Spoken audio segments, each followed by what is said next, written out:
pinsan ko nang ipinagkatiwala sa iyo ang apo ko. Pero ano, sinira mong tiwala ko. Wala ka naman palang isang salita, Suleman. Doon ka sa napangasawa mo, kundi ibabalik kita sa sinapupunan ng nanay mo. Ligtas? Sa tingin mo magiging ligtas tayo kung ang pinakamalakas na aswang ay napatay mo? Huwag mo lang sasaktan ng isa sa mga mahal ko sa buhay. Ako ang makakalaban mo. At oo, hindi ako kailanman matatakot sa isang kagaya mo.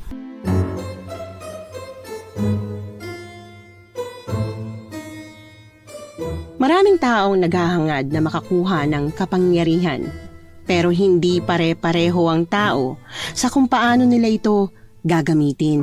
May gumagamit nito para sa kabutihan at meron din namang nalalasing sa taglay nilang lakas at ginagamit ito sa kasamaan.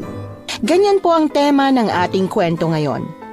Pero bago ang lahat, kung bago ka pa lang dito sa channel, please like, subscribe, and hit the notification bell para updated kayo sa bawat kwentong ilalabas. May bago tayong kwento 2 o 3 beses sa isang linggo. At ngayon, para sa tampok nating kwento.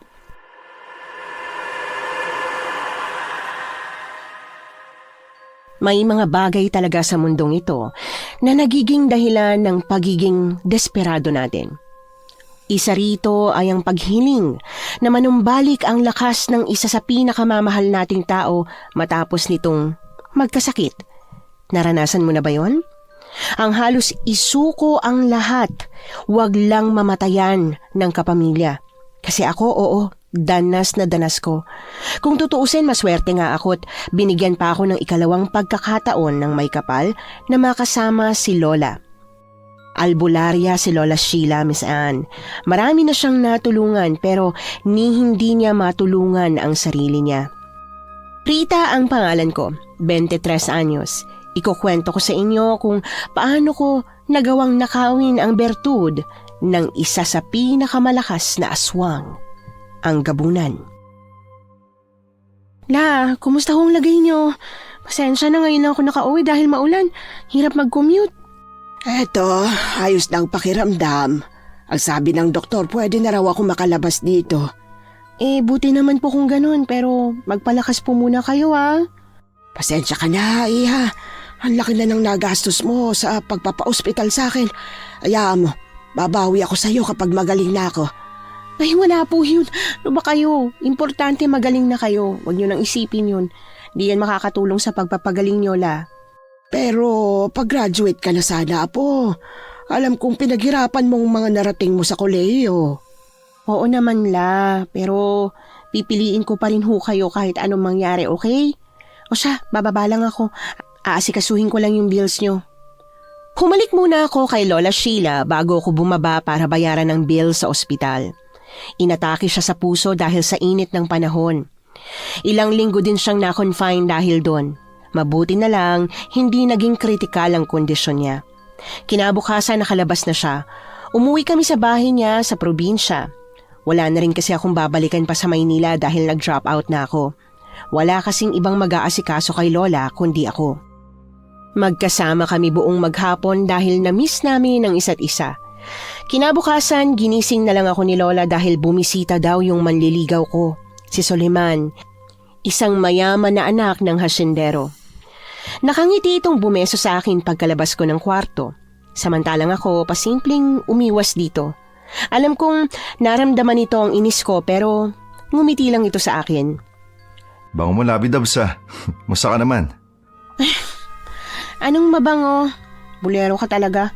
Kita mo nang kagigising ko lang. Amoy pa nga akong laway Oh, chill ka lang. Ito naman, minsan na nga lang tayo magkita. Ganyan ka pa sa akin. Huwag ganun. Aba, ba't hindi? Two-timer ka, no? Kala mo ba hindi ko alam ang kalokohan mo? May nililigawan ka na palang iba. Nako, sana naman galing yan ha. Alam mo namang ikaw lang yung mahal ko eh. Lokohin mong lelang mong panot. Che! Okay, gets. Mag-explain ako sa'yo. Yun naman ipinsan ko. Walang mali siya. Pinsan mo mukha mo. Apo, bakit naman ganyan ang pakikitungo mo sa manliligaw mo? Aba, hindi naman kita tinuruan na ganyan noon Oo nga naman. Ang sungit-sungit.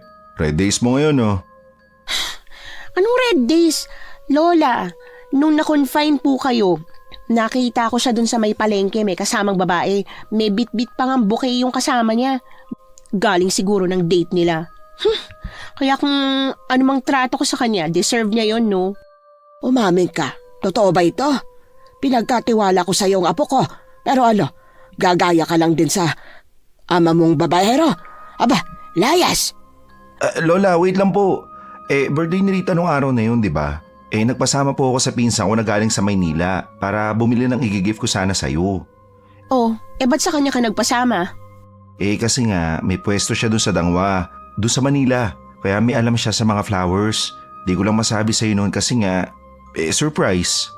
Ay, mabuti naman kung ganon. Kasi kung hindi lang koneksyon yung dalawang puputulin ko. Lola naman, alam niyo naman po na never ko magagawa yan sa future wifey ko di ba? Siguraduhin mo lang, Soliman. Ikaw ang unang manliligaw ng apo ko. Huwag mong sasayangin ang oportunidad na binigay ko sa'yo. Napansin kong tumango si Soliman habang ako naman ay pasimpleng umirap. Nagkwentuhan sila matapos nun. Nagkumustahan tungkol sa kanika nilang buhay.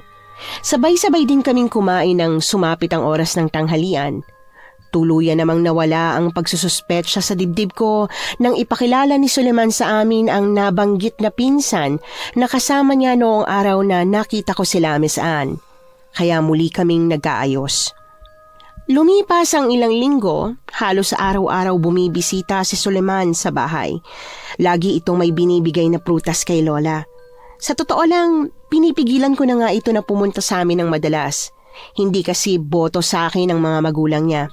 Isa pa, tinatanong na din ng mga kapitbahay namin ang tungkol sa lalaki. Hindi ko naman maamin na manliligaw ko si Soliman. Dahil tama nga sila, langit si Soliman at lupa ako. Gayunpaman, ipinakita nito sa akin kung gaano niya ako kamahal. Buong akala ko magiging maayos na ang lahat pero nung minsan ay sumugod ang kinatatakutan naming ama ni Soliman, si Don Macario. May kasama itong mga tauhan na may bitbit na mataas na kalibre ng baril. What is the meaning of this, Soliman? Hindi ba't binawala na kita na bumisita dyan sa mga paslupang mga yan? Papa, pwede ba? Tumigil ka na. Huwag ka matapobre. Iyan niyo na po ako. Masaya po ako nakasama sila. Aba oo nga. Tsaka sobra ka naman sa hampas lupa. Baka nakakalimutan mong sa putikan ka rin nagmula. Papaalala ko lang sa'yo na magkasama tayo sa pagsasaka doon. Tahimik, tanda. Noon yun, hindi ko na kasalanan kung nagsikap ako para makaahon sa hirap. Tsaka, good to see you here. Nabuhay ka pa pala? At ano yung bit-bit ng mga tauhan mo? Baril? Aba bakit? Papatayin niyo ba kami tulad ng ginawa mo sa ilang mga tauhan na ayaw umalis sa lupain ninyo noon? Pucha, pwede bang itigil mo na yung bibig mo? Kundi papalamunin kita ng bala. Subukan nyo. Dahil ako makakalaban nyo. Papa, sobra ka na. Di ako alis dito sa ayaw at sa gusto mo. Soliman, baka naman pwedeng sumama ka na. Nanginginig na si Lola sa galit. Baka atakihin siya pag nagkagulo dito. Dabs, di ko kayo pwedeng iwan dito. Baka kung ano pang gawin ni Papa Dito lang ako kahit na anong mangyari, okay? Inaalala ko lang naman yung kapakanan nating dalawa. Na-brainwash ka na nga ng mga ampaslupang yan. Tingnan natin kung hanggang saan aabutin yung pagmamatigas mo, Soliman. Wala ka pang napapatunayan sa buhay para magmatigas ng ganyan. Pwede bang umalis na lang kayo pa, please? Tumingin pa sa akin ng masama sina Don Macario bago tumalikod at umalis. Niyakap ko ng mahigpit si Lola Sheila. Agad naman namin siyang pinakalma ni Soliman nang makapasok sa loob ng bahay. Sinubukan ko na lang na itago ang pagkatakot ko. Usap-usapan kasi ang pamilya ni Soliman nagganid pagdating sa kapangyarihan. Handang gawin ni Don Macario ang lahat para makapaghiganti lang kahit pabuhay ang kapalit. Wala naman sa inaakala ko ang mas pagdalas ng pagpunta ni Soliman sa amin noong mga sumunod na araw. Kaakibat noon ang paglala ng kaguluhan sa pagitan nila ng ama nito. Isang araw nabalitaan na lang namin na pinalayas ng ama si Soliman sa bahay. Hindi ko alam kung saan ito hahanapin. At sa kasamaang palad ay hindi na ito sumasagot sa mga tawag at text messages ko. Nasaan na kaya ang batang yon? Oo nga po. Diyos ko, Dami pa namang masasamang loob ngayon. Ay nako, sinabi mo pa. Nasa peligro pa naman kayo ng buhay ng pamilya ni Don Macario. Ano po? Paano? Teka, saan niyo po nalaman? Apo, nagtatanong-tanong ako sa mga kapitbahay natin kahapon. Ang kwento may malaking pagkakautang daw si Don Macario na tinakasan niya. Kaya nakatanggap sila ng pananakot. Hala, paano na yan? Naku, sana naman safe si Suleiman. Ano po kaya kung dito natin siya patirahin sa atin? Mabait naman yun. Di pwede. Hindi natin kakayanin na yung kasama ng Don Macario na yon. Kilala mo naman siya. Siguradong magmumukhang langgam lang tayo sa kanya. Ganoon kadali para sa kanyang pumatay ng tao. Kung hanapin na lang kaya natin siya, di na rin po ako mapakali, Lola eh. Tinatawagan ko yung number niya pero hindi siya sumasagot. Umalma ka. Ipagdasal na lang natin na sana'y nasa mabuting kalagayan siya.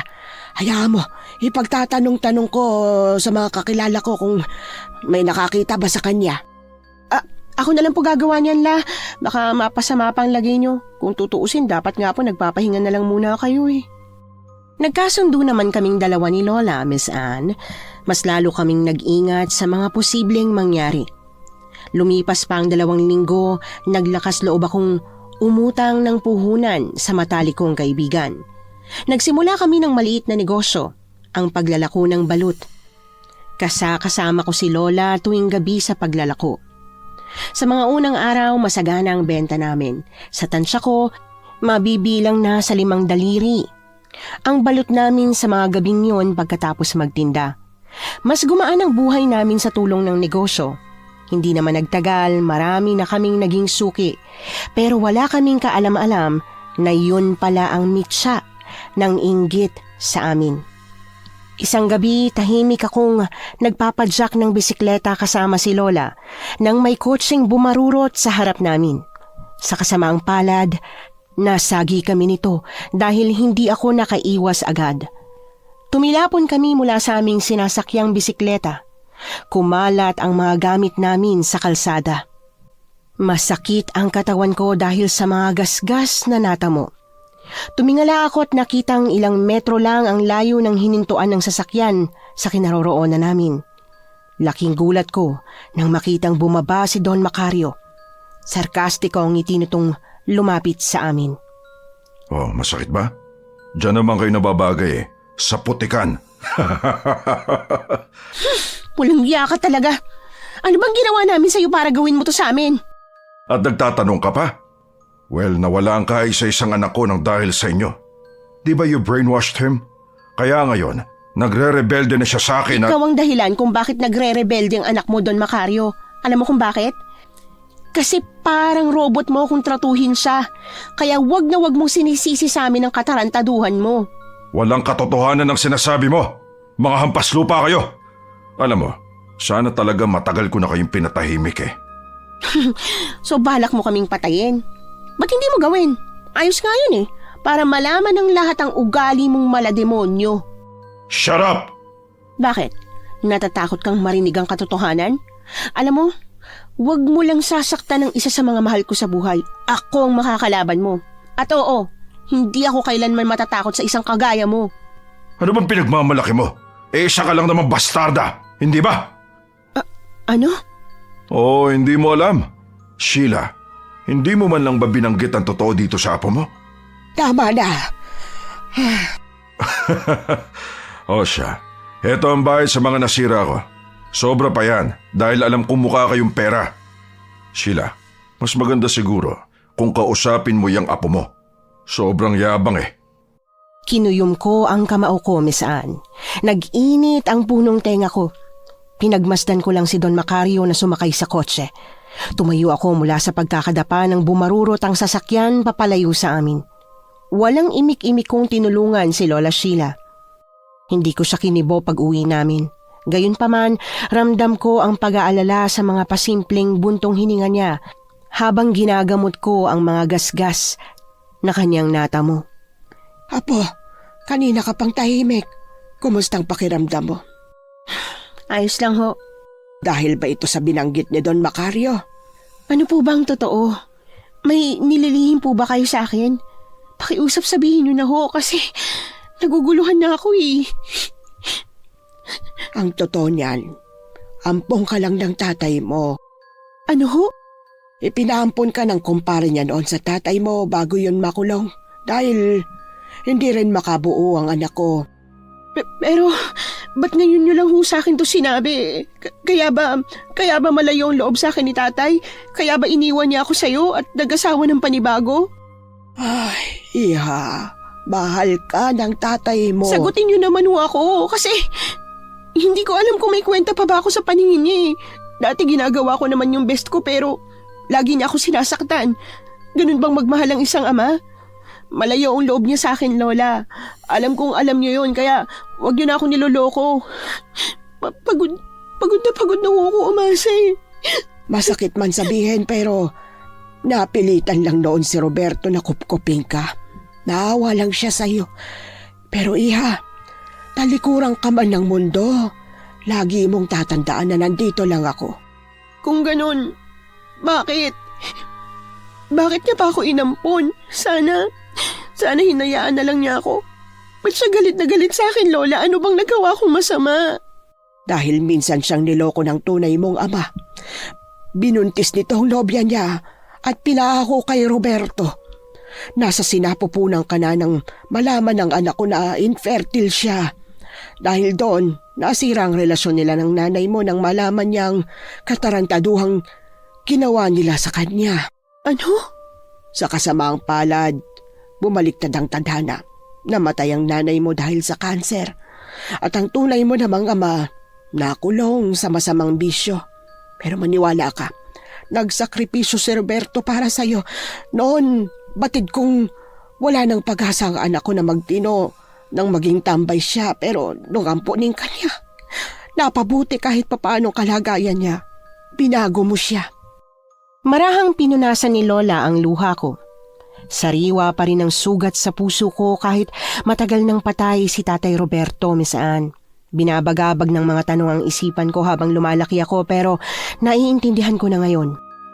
Patuloy ang paggabay sa akin ni Lola paglipas ng mga araw. Tulad ng napag-usapan, nagsimula ang paghahanap namin kay Suleman. Isang araw, nagkita kami sa tindahan ng bulaklak sa palengke. Kasama nito ang binanggit niya sa akin na pinsan. Nakangiti ko siyang sinalubong at niyakap ng mahigpit. Diyos ko, buti naman at nakita kita dito. Kumusta ka na? Wala ka man lang paramdam sa akin ah. Nag-alala kami sa'yo. Sorry na. Nabisi lang kasi ako eh. Kumusta na ba kayo? Eto, okay naman. Ay, nga pala. Ito yung pinagkakabisihan ko. Ibinenta na kasi sa akin yung pwesto na to. Wow! Sa'yo na yan? Aba, ang galing mo naman. May naipon naman ako. Kaya ayun, naisip kong ilagay sa negosyo. Libre ka ba mamaya? Saan naman? Di tayo. May importante lang ako sasabihin sa'yo. Mariin akong napalunok nang maramdaman ang kaba sa pananalita nito. Nagkita kami ulit noong hapon. Tumambay kami sa isang coffee shop, Miss Anne. Sa totoo lang, unang beses ko siyang makasama na hindi ako komportable. Nagpapakiramdaman kasi kaming dalawa. Ano ba yung sasabihin mo? Tsaka may hinihintay pa ba tayo? Wala naman. Nga pala, hindi na ako magpapaligoy-ligoy pa. Pasensya na, hindi na ako nakapagpakita sa'yo kasi delikado kung itutuloy ko pa yung panliligaw ko eh. Anong ibig mo sabihin? Siguro panahon na para sabihin ko sa'yo na titigil ko na yung panliligaw ko. Ano? Seryoso ka ba? Look, mahal kita, okay? Ayoko lang na mapahama kayo ng dahil lang sa akin. Isa pa, pumayag na rin ako sa gusto ni Papa. Pumayag? Saan? Napakasalan yung heredera ng partner niya sa negosyo. Ano? Suleman, pagkatapos ng lahat, pinaglaban kita. Tapos ganito lang? Hinanap ka namin kahit delikado kasi alam kong nasa peligro ang buhay mo. Sorry, pero para naman sa'yo to eh. Wala kang isang salita. Duwag ka. Duwag! Che! Nagmamadali akong tumayo sa kinauupuan ko. Nasampal ko pa ito nang pigilan akong umalis, Miss Anne. Dumiretso ako sa bahay. Nagbuhos ako ng sama ng loob ko habang nakikinig si Lola. Ipinaliwanag ko sa kanya ang lahat. Doon sumiklab ang galit niya kay Suleman. Aaminin ko na hirapan akong mag-move on mula sa lalaki dahil iba siya sa mga lalaking nakilala ko na. Sinunod ko na lang ang payo ni Lola na mas ituon ang atensyon sa negosyo. Mas tumibay ang samahan namin ni Lola. Naging sandigan namin ang isa't isa sa mga sumusubok na sumindak sa amin. Matapos ang halos 1 taon, tuluyan nang nawala sa puso't isipan ko si Suleman. Kaya lang ay mas dumalas ang pagsakit ng dibdib ni Lola, kaya kinausap ko siya. Mabuti na lang ay napapayag ko siya na wag na akong samahan sa paglalako ng balut. Buong akala ko ay pabalik na sa pagiging normal ang buhay namin pero nagkamali pala ako. Isang gabing umuwi ako mula sa paglalako ng balut, nadatnan kong gising pa si Lola. "Oh, Lola, ba't po gising pa rin kayo? Gabi na." "Ay, sabi ko naman sa inyo matulog na kayo pag gantong oras na eh." Pasensya ka na, Apo. Ako'y nag-aalala lang sa'yo. Buti naman at nakauwi ka na. Nasaktan ka ba? "Ha? Nasaktan? Nino naman po?" Yung kapitbahay natin. Natagpo ang bangkay ang anak doon sa ilog. Natatakot na nga ako dahil nabalitaan kong napag-initan yun ni Don Macario. Ano kaya kung huminto ka na lang muna sa pagtitinda mo ng balut tuwing gabi? "Lola, hindi po pwede. Dito lang ako kumukuha ng pera pambili ng gamot niyo eh. Tsaka wag ho kayo mag-alala. Walang mangyayaring masama sa akin, okay? Isa pa, matagal na din namang natapos yung hidwaan sa pagitan namin." Pasensya ka na. Nako, kung hindi lang ako nagkasakit sa puso, sana hindi ka napilitang huminto sa pag-aaral mo. Nakapagtapos ka na sana ngayon, tsaka sana hindi ka na pinagtatawanan ng kapitbahay natin.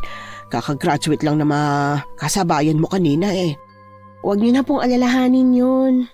O siya, nakainom na po ba kayo ng gamot? Tara, matulog na po tayo. Ay siya, mabuti pa nga.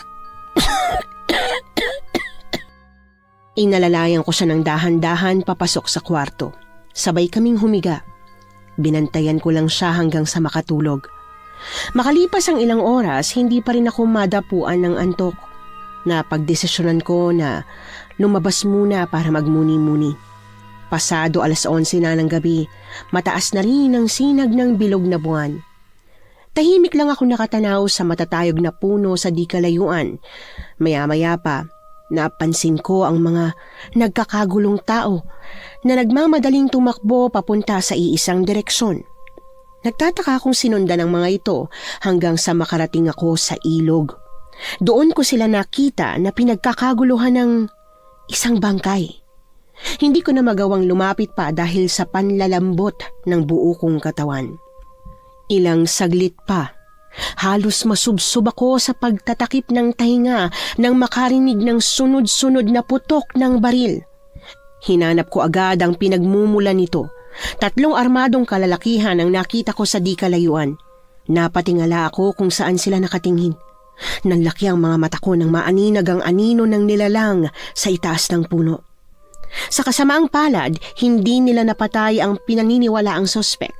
Mabilis kasi itong nakatalon sa kabilang puno hanggang sa makalayo na sa kinaroroonan namin. Punong-puno ako ng takot na tumakbo pabalik sa bahay. Hindi pa rin ako mapalagay dahil nga sa mga nangyari pero pinilit kong matulog. Kinaumagahan, ikinuwento sa akin ni Lola Sheila ang nakalap niyang balita tungkol sa bangkay na nakita kagabi. Nagpanggap akong walang alam dahil yun naman ang akala niya. Mas mabuti nang hindi niya alam na lumabas ako kagabi para hindi na rin siya mag-alala. Pero nagulantang ako sa sinabi niya. Nanggaling ako sa kapitbahay kanina. Nakita ko yung nakaburol sa kanila. Si Rodolfo, yung kaklase mo nung araw. Tanda mo pa ba? Siya po? Di ba kakagraduate lang nun? Oo, barak nga raw yung tiyan niya nung makita sa gilid ng ilog. May marka din daw ng kagat sa leeg. Imposible naman din na may makaaway siya dahil ang bait ng batang yun. Hala, sino ho kayang may gawa nun?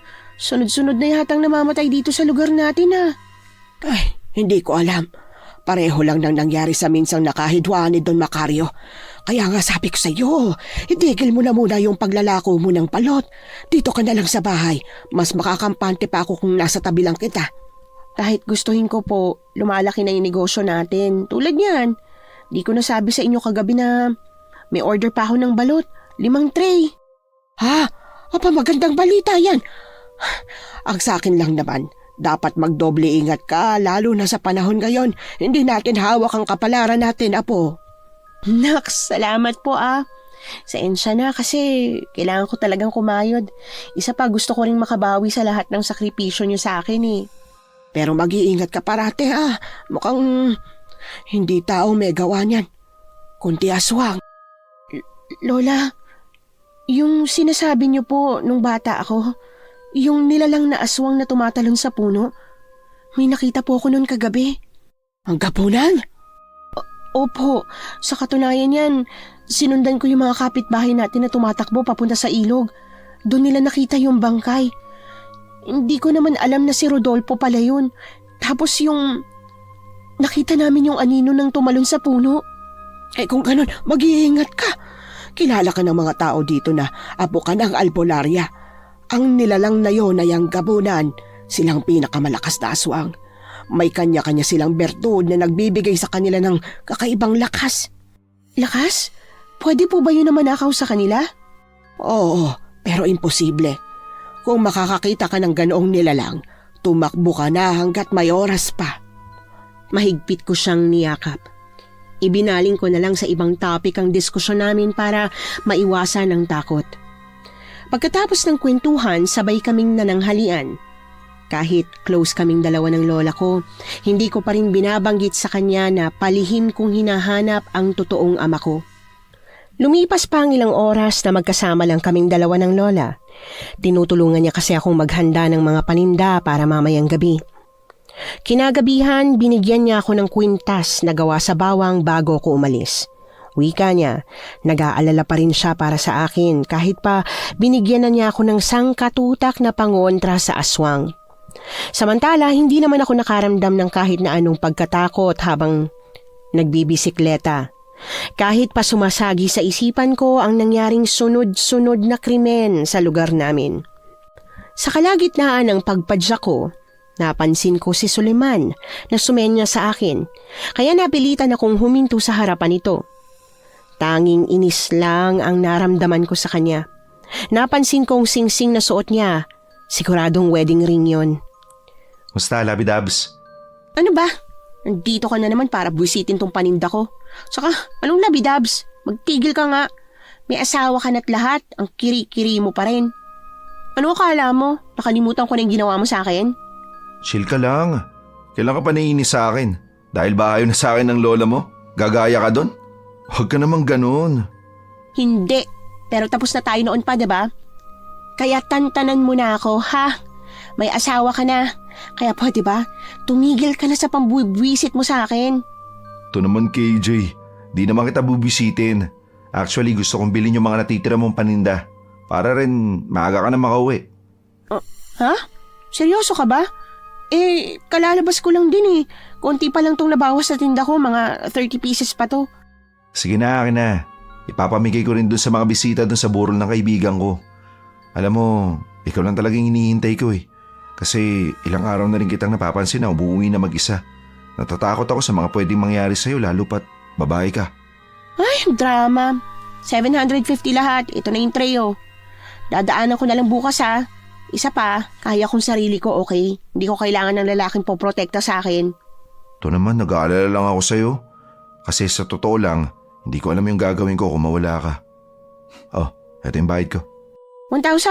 Wala ka bang barya? Keep the change. Talaga? Naku, salamat ha. Pandagdag to sa gamot ni Lola. May mabuting puso ka rin naman pala eh. Mauna na ako. O saan ka naman pupunta, Aber? Binili ko na lahat ng mga parinda mo, di ba? O ba't sa direksyon niya ka pa rin pupunta? Magdi-deliver lang ako ng balot, sir. Diyan ka na nga. Tsaka, isang beses pa kitang marinig na tinatawag mo akong labidabs ha. Isusumbong kita sa napangasawa mo. Speaking of, mag-explain ako tungkol dyan. Shh! Ngumisi ako kay Soliman bago pumadyak sa pedal. Hindi ko na pinatapos ang sasabihin nito. Dumiretso na ako sa supplier ko at kumuha ng mga ilang tray pa ng balut para sa nagpa-advance order sa akin. Sa tansya ko, higit kalahating oras bago ako nakarating sa bahay ng customer. Nakaabang na ito sa tapat ng gate. Tuwang-tuwa naman ako nang inabot nito sa akin ng bayad. Mukhang swerte talaga ako ngayong araw dahil natatapat ako sa mga galanteng customer. Malaki na kasing tulong ito para sa amin, Miss Anne. Hindi na rin naman ako nagtagal pa at bumalik na sa baryo namin. Kasalukuyan akong pumapadyak nang maramdaman ko ang kaluskos na parang nagmumula sa likod ng mga puno. Napahinto ako. Ewan ko ba, pero parang may bumubulong sa akin na usisain kung ano yun. Dahan-dahan akong lumakad papasok sa loob ng kakahuyan. Madilim ang paligid at tanging huni lamang ng mga kulisap ang naririnig ko. Nagbukas na lang ako ng flashlight, Miss Anne. Bigla naman akong napahinto nang matutukan ng liwanag ang likod ng isang nilalang na nakatago sa puno. Sa puntong yon, kinabahan ako. Napansin ko kasi ang parang pangleon ang buhok sa ulo nito. Hinubad ko ang kwintas na suot ko. Nilakasan ko ang loob para lapitan ng inakalang ligaw na leon. Napaatras naman ako nang makita ang gabunan. Puno ng nagdurugong sugat ang katawan nito. Sumubok pa itong manlaban sa akin pero nabigo dahil sa labis na panghihina. Hanggang sa unti-unting malagutan na ito ng hininga. Tunay ngang mabuhok ang nilalang tulad ng nakita ko sa libro ni Lola noon. Bagamat parang bata na nasa 8 taong gulang lang ang taas nito, maskulado pa rin ang katawan. Agad ko namang hinanap ang bertud nito. Dinampot ko yun agad nang makitang iniluwa ng gabunan. Isa yung maliit na bato na kasing laki lang ng holen. Kumikinang ito. Panandalian pa nga itong naglabas ng nakakasilaw na liwanag kaya dali-dali kong itinago. Kumaripas ako pabalik sa bisikleta ko at nagkumahog akong makauwi. Nadatnan ko naman si Lola Sheila sa sala na naghahanda na sa pagtulog. Mala at napaaga ka. Tsaka, bakit may dugo ang kamay mo? Anong nangyari? Lola, may nakita akong batang gabunan. Patay na siya. Ano ka mo? Gabunan? Napatay mo? Naku, imposible. Teka, maupo ka muna dyan. Kumalma ka. Kukuha lang ako ng tubig. Salamat po. Okay na ako. O sige, anong nangyari? Saan mo nakita yung nilalang na yon? Doon po sa daan, nakita ko sa gitna ng gubat. Malalim yung sugat niya eh. Hindi na rin siya tumagal dahil namatay din agad. Tingin ko pinagbabaril siya. Pero nakuha ko po yung bertud niya. Ano? Teka, bakit mo kinuha? Kasi po sabi niyo, may taglay itong lakas. Baka makatulong para bumalik yung dating lakas mo. Ba't hindi mo ginawa yun? Nilagay mo lang sa peligrong buhay natin. Natitiyak akong may pamilyang nilalang na yon at siguradong sa puntong ito, hinahanap na nila kung sinong pumaslang sa kauri nila. Ano naman pong kunik ko sa kanila? Aba sigurado hindi nila ako makikita, no? Tsaka inosente ako. Kinuha ko rin to dahil mahirap na kung sa masamang tao pa tumapunta. Tsaka baka gamitin sa masama kaya mas mabuting sa akin na lang mapunta, diba? Kapag natiktikan nila na ikaw ang nagnakaw ng bertud, siguradong ikaw ang sisisihin nilang suspect sa pagkamatay ng batang gabunan na yon. Kaya sa ayaw at sa gusto mo, isosoli natin yan kung saan mo nakita yung nilalang. Maliwanag ba? Halika na, humayo na tayo. Mariin akong napalunok sa sinabi ni Lola. Sa totoo lang, wala talaga akong balak na isoli yon pero wala akong magawa. Bumalik kami sa gitna ng kakahuyan kung saan ko nakita ang batang gabunan. Laking gulat naming dalawa nang wala ang bangkay ng nilalang doon. Napakamot na lang ako ng ulo. Dali-dali kaming umuwi dahil sa takot. Lumipas ang mga araw at tumigil na ako sa paglalako ng balot. Ginamit ko na lang na pampuhunan para sa maliit na sari-sari store yung pera na nakuha ko sa pagbebenta ko. Maayos naman ang naging takbo ng maliit kong negosyo nung mga sumunod na linggo. Isang araw bumisita si Suleiman habang abala kami ni Lola sa pag-aayos ng paninda. What's up, Labi Dubs? Musta na? Mabuti naman at hindi ka na nagtitinda ng balot sa kalagitnaan ng gabi. Ay nako, kakabukas lang ng tindahan pero pinipesti na tong mga paninda mo. Apa, pumasok ka na nga muna sa loob. Sige po, Lola. Oh, wait lang naman. Grabe naman kayo sa akin. Sa pogi kong to, tinatawag niyo pa rin akong peste. Pwede ba? Huwag mo nang guguluhin ang buhay ng apo ko. Sick boy ka rin pala katulad ng demonyong ama mo. Kaya hindi ko na pwedeng ipagkatiwala sa iyo ng basta-basta si Rita. Lola, bless po. Don't you worry, dahil wala po akong planong masama sa apo niyo. Actually, mahal ko po talaga siya. Pero nirerespeto ko naman ho ang desisyon niyo. Alam kong galit kayo sa akin sa nagawa ko pero hindi naman po natuloy ang kasal. Maniwala Che, ka. kung ako sa'yo, umalis ka na dahil ihahampas ko tong lamesa sa'yo. May babalita lang ako sa inyong dalawa. Dahil albularyo po kayo dati, di ba? So feeling ko kailangan niyo po itong malaman. Esa, huwag ka nang magpaligoy-ligoy pa at baka basagin ko sa ulo mo tong mga balot. Kasi po, may nahuli yung mga tao na kalapit na bari natin na gabunan daw. Isang uri daw ng aswang. Kaya lang nakatakas. Hindi ko nga po alam kung totoo ba yun o kwentong barbero lang. Alam mo, iho, totoo ang mga aswang. Madalas ko silang makaengkwentro noong albularya pa ako. Kaya lang eto, napilitang tumigil dahil sa sakit ko. Okay lang ho yun. Isa pa, kayo lang po ba talaga ni Rita yung magkasama sa buhay? Oh, bakit? May problema ka ba? Pwede pa join? Promise, aalagaan ko na kayo at pati yung magiging anak naming dalawa ni Suleiman, pwede bang umalis ka na? Maha-high blood si Lola dahil sa'yo eh. Tsaka wag mo na kaming idamay tungkol sa gabunan na yan. Sige. Kiss Aba, mo. siraulo ka bang talaga? Alam mo, dati pa akong nagtitimpi sa'yo ha. Minsan ko nang ipinagkatiwala sa'yo ang apo ko. Pero ano, sinira mong tiwala ko. Wala kang payag. Wala ka naman palang isang salita, Suleiman. Doon ka sa napangasawa mo. Kundi ibabalik kita sa sinapupunan ng nanay mo. Bakas ang pagkadismaya sa mukha ni Suleiman. Pasimple ko lang itong pinagmasdan habang naglalakad palayo. Sa puntong yon, panandalian akong inaya ni Lola na pumasok sa loob ng bahay. Nakaramdam ako ng kaba dahil sa binanggit ni Suleiman, habang si Lola naman ay nanatiling kalmado. Hindi na natin maibabalik sa pinanggalingan ng Bertud na yan. Oo nga po, sorry dahil sinuway ko po yung utos nyo. Paano yan? Pag nadamay tayo sa gulo. Ang tanging inaalala ko lamang ay ang kaligtasan mo, Iha. Dahil masyado pang maaga para mabura ka sa mundong ibabaw. Marami ka pang kakaining bigas. Pero ako, siguradong masasangkot sa kung anumang kaguluhan ang bumabalot sa baryo natin. Ano pong ibig nyo sabihin? Noon pa man, nanumpa ako na kahit na anong mangyari, tutulong ako sa kapwa ko. Haharapin ko ang mga nilalang na naghahasik ng lagim dito. Ano? Teka, di ba kayo na rin ang may sabi na malakas ang mga gabunan? Kaya paano nyo po yun haharapin? Lalo na't mahina ng katawan ninyo.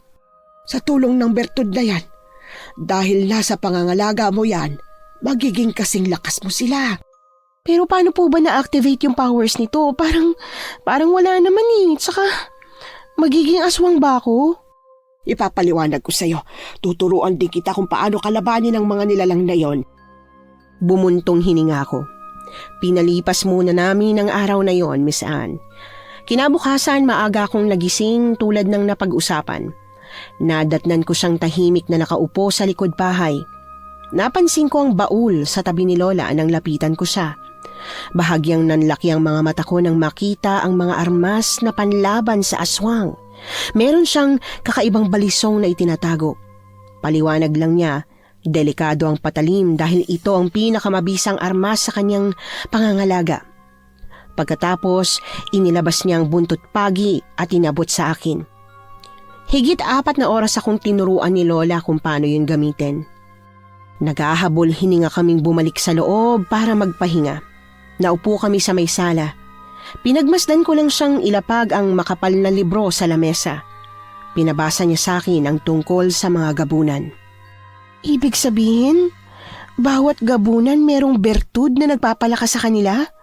Oo, naghihiganti lang sila kapag may isang nasaktan sa kanila. Ano? Di ba kailan lang may nasaktan na gabunan? Kung di ako nagkakamali, mas nauna pa yung pagkamatay ni Rodolfo. Ibig sabihin lamang nun, may ibang gabunan na nasaktan. Sino naman kaya may gawa nun? Yun ang dapat kong alamin. Sa ngayon, Dapat walang makaalam na nasa pangangalaga mo ang Bertud, maliwanag. Huwag na huwag mong ipagsasabi kahit kanino. Opo, pero paano ko naman po ito magagamit laban sa kanila? Tuwing kabilugan ng buwan, doon lalabas ang kapangyarihan ng Bertud. Hindi ka man maging aswang, pero mararanasan mo kung gaano sila kalakas. Kaya mag-iingat ka. Dahil kaakibat ng Bertud na yan ang peligro, apo. Maaari kang masiraan ng bait kung hindi mo makokontrol ang lakas na taglay niyan. Opo, kung ganun, ano pong dapat kong gawin? Gusto ko pong malaman ang kapangyarihan ng bato na to. Malalaman mo rin yan sa susunod. O siya, maiwan muna kita saglit ha. Kailangan ko lang ihatid sa kaibigan ko tong binili niyang mga balot. Teka, ako na po. Ay, ako na iha. Tsaka makikibalita na rin ako sa nangyayari. Mas maiintindihan ko yon. Huwag ka mag-alala, hindi ako magtatagal. Tumango na lang ako sa kanya. At agad naman siyang lumabas. Lumipas ang mga oras at hindi ko magawang mapakali. Lumubog na ang araw pero hindi pa rin siya nakakauwi. Pasado 9:00 na ng gabi nang mapagdesisyonan kong lumabas para hanapin si Lola. Gamit ko ang bisikleta, nagpunta ako sa bahay ng kaibigan ni Lola. Umaasang naroon siya pero napuno ng takot ang dibdib ko nang hindi ko siya madatnan doon. Tanging sabi lang ng kaibigan niya ay kanina pa raw umalis si Lola. Sa mga oras na yon, balisa akong nagbisikleta. Hindi ko alam kung saan ako pupunta. Ilang sandali pa nakarinig ako ng putok ng baril mula sa loob ng kakahuyan. Kumabog ng malakas ang dibdib ko.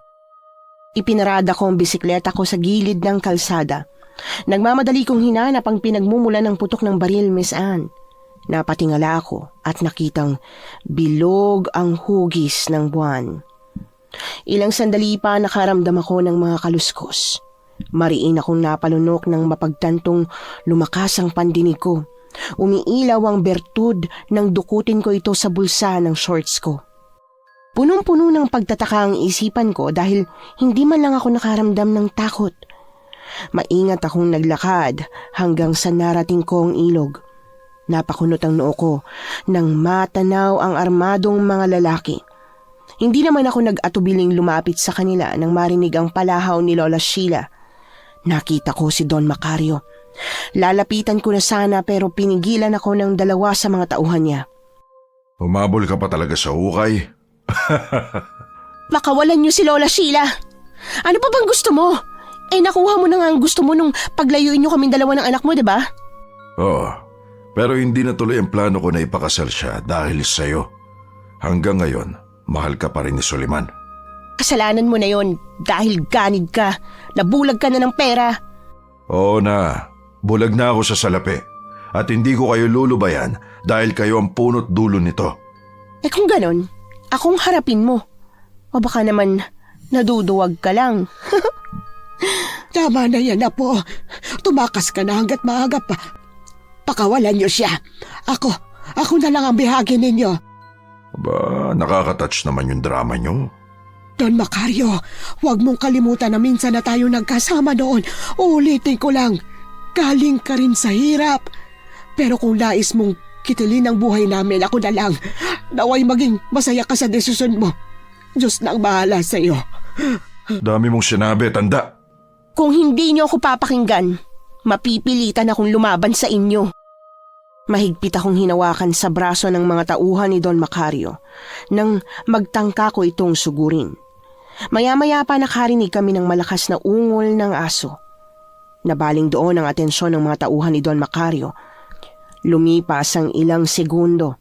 Napansin kong nilalang na mabilis na tumalon-talon sa itaas ng puno. At sa isang kisap mata, lumapag ito sa kinaroroonan namin. Walang pag-aatubiling pinatay ng gabunan ang mga armadong lalaki. Panandalian akong naniga sa kinatatayuan ko nang makita ang maskuladong nilalang. Malaki ito. Kulay pulang nanlilisik na mga mata. Nagmamadali akong lumakad papalapit kay Lola. Takot namang tumakbo si Don Macario palayo sa amin. Nakita kong pinagmamasdan pa kami ng nilalang mula sa hindi kalayuan. Hindi ako nagpatinag, Miss Anne. Tumakbo ka na. Iwan mo na ako rito mag-isa. Delikadong nilalang na yan. Baka patayin tayo.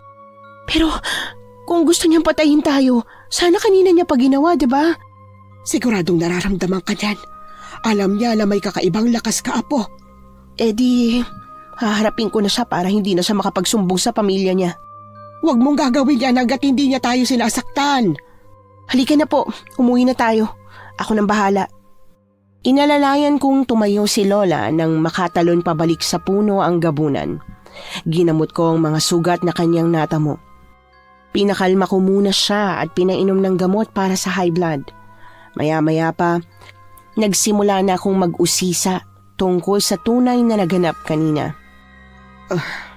Pauwi na sana ako kanina pero habang naglalakad ako, isinakay nila ako sa puting van. At ano pong ginawa nila sa inyo? Sabi nila, aminin ko daw na ginagayuma ko si Suleman para magustuhan ka. Pero hindi ko ginawa, kaya nais na akong patayin ni Don Macario kanina. Hayop talaga sila! Apo, maraming salamat sa pagliligtas mo sa buhay ko. Sigurado ako na matutuwa si Roberto sa langit sa ginawa mong kabutihan sa akin. Wala pong anuman. Huwag niyo na rin pong banggitin yung tungkol kay tatay. Pero, paano mo nga pala nalaman kung nasaan ako? May iba bang nakakita na doon ako dinala niya ni na Don Macario? Wala ho, pero narinig ko yung putok ng barel. Lola, ganito po ba talagang nararamdaman kapag may bertud ka ng gabunan? Ano ibig mong sabihin? Pakiramdam ko po ang lakas-lakas ko kanina, pati pandinig ko, sobrang talas. Mahigpit na yumakap sa akin si Lola. Inakay ko siya para humiga at tinabihan para magkasama kaming matutulog ng gabing yon. Kinabukasan, nagising na lang kami sa mga maingay na tao sa labas. Nagulat kaming dalawa ni Lola nang makita ang mga taong nagkakagulo sa tapat ng bahay namin. Galit na galit sa aming dalawa. Mga kababayan, sila ang maglola na aswang. Kagabi, pinatay ng kasamahan nilang gabunan ang mga tauhan ko. Ano na naman ang kalokohan ito, Macario? Aba, kagabi lang kamunti ka muna kaming patayin ng mga tauhan mo, hindi ba? Hindi totoo yan. Sa katunayan, kami ang gusto niyong patayin. May pruweba ako at nakita na yon ang mga kababayan natin. Kaya dapat kayong palayasin sa baryong ito. Ano? Huwag mong baliktarin ang tunay na nangyari. Sinungaling ka talaga. Kilalang albularya ako dito sa lugar natin. Alam ng mga kababaryo natin ang totoo, kaya pwede ba? Huwag mo nang sayangin ang oras nila para sa kabaliwan mo. Ang mga albularyong tulad mo may tinatago sikreto. Kaya nga mga kababayan, mula sa araw na ito, lumayo na kayo sa maglola na yan. May pinaplano silang masama. Sinungaling ka talaga! Manang-mana sa iyong anak mo! Magsama kayo! Kumuyom ang mga kamao ko. Susuntukin ko na sana si Don Macario pero pinigilan lang ako ni Lola. Sa mga sumunod na araw, napansin namin na iniiwasan na kami ng mga kapitbahay. Wala na rin naglalakas loob na bumili sa tindahan namin. Isang araw may humintong tricycle sa harap ng bahay namin ni Lola. Laking tuwa ko nang bumaba ang customer na minsang umorder na sa akin. Kasama ang isang babaeng nakabistidang itim. Nakapustura ang mukha nito. Nasa early 50s na ang edad kung tatansyahin ko. Kumusta? Dulce ang pangalan ko. Okay lang po. Sino po sila? Ako yung nagpakuha dito sa tauhan ko ng mga balut noon. Tauhan kasi yung nakausap mo. Nabalitaan ko kasing tumumal yung benta nyo rito magmula nung kumalat yung tungkol sa may lahi kayong aswang. Gusto ko sanang alokin ka na maging supplier ko ng balut. Ah, talaga po? Teka, buti naman ho at hindi kayo natatakot sa amin. Dahil ako ang tunay na may lahi ng aswang. Ano po? Biro lang. Siyempre hindi naman ako tulad ng iba na uto-uto. Pwede ka bang mag-deliver ulit mamayang gabi? Nako, no problem po. Saglit ba itong nakipagkwentuhan sa amin? Nabanggit din ni Madam Dulce na kalat na ang chismis na yon maging sa mga karatig baryo. Aaminin ko na nanlumo ako sa balitang yon. Walang kalaban-laban na nasira ang pangalan namin. Ginugol ko na lang ang oras ko sa pag-aayos ng mga balut na ide-deliver ko nang makaalis ang aming mga bisita. Kinagabihan, nagpaalam na ako kay Lola para pumunta sa address na binigay sa akin ni Madam Dulce. Gusto pa sanang sumama ni Lola sa akin pero hindi na ako pumayag, Miss Anne. Pumadyak na lang ako. Higit kalahating oras bago pa ako nakarating sa bahay ni Madam Dulce. Sinalubong naman niya ako agad sa gate at pinatuloy sa loob. Oh, come in. Mukhang napaaga ka yata. Ay, opo. Sensya na. Yun po kasi yung sabi sa akin ni Lola eh. Alam niyo naman po, medyo delikado din yung sitwasyon namin ngayon. Ito na po pala yung order niyo. Di na rin po ako magtatagal Nako, nakakalungkot naman. Naghanda pa naman ako ng makakain natin. Don't worry, ihahatid naman kita. Para sure ako na safe ka. At talaga ho, nakakahiya naman. Aba, wag kang mahiya. Ano ka ba? Business partners na tayo, hindi ba? Oo nga po. Thank you po Kasi ang dami niyo pong pwedeng supplier na kunin pero ako po yung napili niyo. Naikwento sa akin ng tauhan ko, mabait ka daw at maaasahan. Sana nga totoo. Gusto ko kasi yung taong honest sa akin eh. Ano pong ibig niyong sabihin? Ngumiti lang ito at naglakad papunta sa sala. Kunot noon naman akong sumunod. Pinagmasdan ko lang si Madam Dulce na sindihan ng kandilang nakatulos sa tapat ng picture frame. Ang kwento niya, litrato daw yon ng nag-iisa niyang anak na pumanaw. Nasa edad 11 taong gulang daw ito. Kung di ako nagkakamali, hanggang ngayon daw ay hindi pa rin matagpuan ang labi ng anak niya. Nakaramdam ako ng awa, Miss Anne. Tahimik kong pinakinggan ang pagkukwento ni Madam Dulce. Hanggang sa lumipas ang isang oras, nagpaalam na ako sa kanya na uuwi na. Sumalubong naman si Lola sa akin sa gate pa lang. Pinanlakihan ako ng mga mata nang mapansin ang pag-aalala sa mukha niya. Hindi siya sumagot ng tanungin ko. Napatakip ako ng bibig sa gulat nang madatnan si Soleman sa sala, sugatan at maraming pasa sa katawan. Anong nangyari, Lola? Ba't sugatan siya? Hindi ko rin alam. Nabigla na lang ako nang may sumigaw sa tapat ng gate. Akala ko, ikaw na, pero nakita ko sa doon. Diyos ko, sino may gawa sa kanya nito? Yun din ang tanong ko. Hindi kaya yung mga nakaalitan ni Don Macario noon? Kung ganun po, wag muna natin siya hayaan na umuwi. Baka kung ano pa mangyari sa kanya eh. Ganun na ka. Teka, tatawagan ko si Don Macario. Wag, please. Ano bang nangyari sa'yo? Napaaway ka ba? Hindi. Si Papa may gawa nito. Muntik na akong patay ng mga tauhan niya. Ano? Bakit? Alam ko na ang sikreto nila. Nakita ko ang biyag nilang batang gabunan. Ano ka mo? Saan mo nakita? Doon po, sa may lumang pabrika. Nakatali ng kadena. Iyon ang rason kung bakit may mga taong nadadamay. Halika, puntahan natin. Sasama ako. Hindi na. Sigurado ka bang walang nakakita sa'yo, ha, Soleman? Sa tingin ko, wala naman. Dahil kung meron, kanina pa kami dito sinugod. Kung ganon, ligtas ka dito. Kami na lang ang pupunta doon. Dito ka lang, baka mapano ka pa. Walang nagawa si Soleman, Miss Anne. Tumakbo naman kami ni Lola sa likod ng bakuran patungo sa kakahuyan. May shortcut kasi doon papunta sa pabrika na nabanggit ni Soleman. Tahimik ang gabi. Tanging mga kulisap at pagaspas ng sanga ng mga puno ang naririnig namin. Maliwanag din ang buwan. Ilang sandali pa nakarinig kami ng alulong ng aso sa kalagitnaan ng paglalakad namin. Nagkatinginan kaming dalawa ni Lola at sabay na nagtago sa likod ng puno. Maya-maya pa, nakita namin ang isang malaking itim na aso. Umaangil itong tumatakbo patungo sa direksyon kung saan kami nagtatago. Hindi ako nag-atubiling lumabas mula sa likod ng puno para harapin ito. Tulad ng inaasahan, panandali ang umilaw ang bertud sa loob ng bulsa ko. Nakaramdam ako ng kakaibang enerhiya.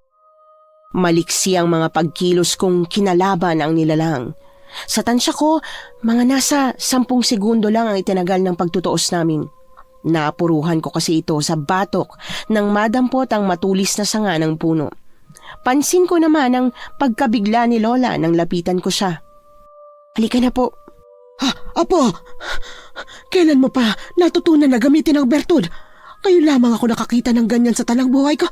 Mapula ang mga mata mo kanina. Totoo nga yun nasa libro na magiging kasing bilis ng hangin ang kilos mo. Hindi ko rin po alam, Lola. Kapag wala ho kasi kayo, binabasa ko yung libro. Yun na rin ang ginagawa kong pampaantok tuwing gabi. Ay, mabuti naman kung ganon. O siya, humayo na tayo.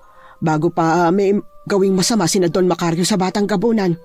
Lola, ano pong mangyayari kapag napatay nilang gabunan na bihag? Buong buhay nilang gagantihan ng mga salarin. Masaklap pa ron, paniguradong madadamay ang mga inosenteng tao. Wala silang sinasanto. Napalunok ako sa litanya niya. Sa puntong yon, nagmadali kaming tumakbo papunta sa pabrika. Nagtago muna kami sa gilid ng nakabukas na pinto. Wala kaming marinig na ibang tao, maliban sa isang babaeng sumisigaw. Hindi na kami nag-atubili pa at pumasok sa loob. Doon namin nakita si Madam Dulce na nakasalampak sa sahig. Mahigpit na yakap ang walang buhay na Batang Gabunan. Samantala, bigo ako sa binala kong lapitan ito matapos akong makatanggap ng masasamang tingin. Naging pula ang nanlilisik nitong mga mata. Kayong dalawa ni Silang mananagot sa amin. Kayong rason kung bakit namatay si Luisito.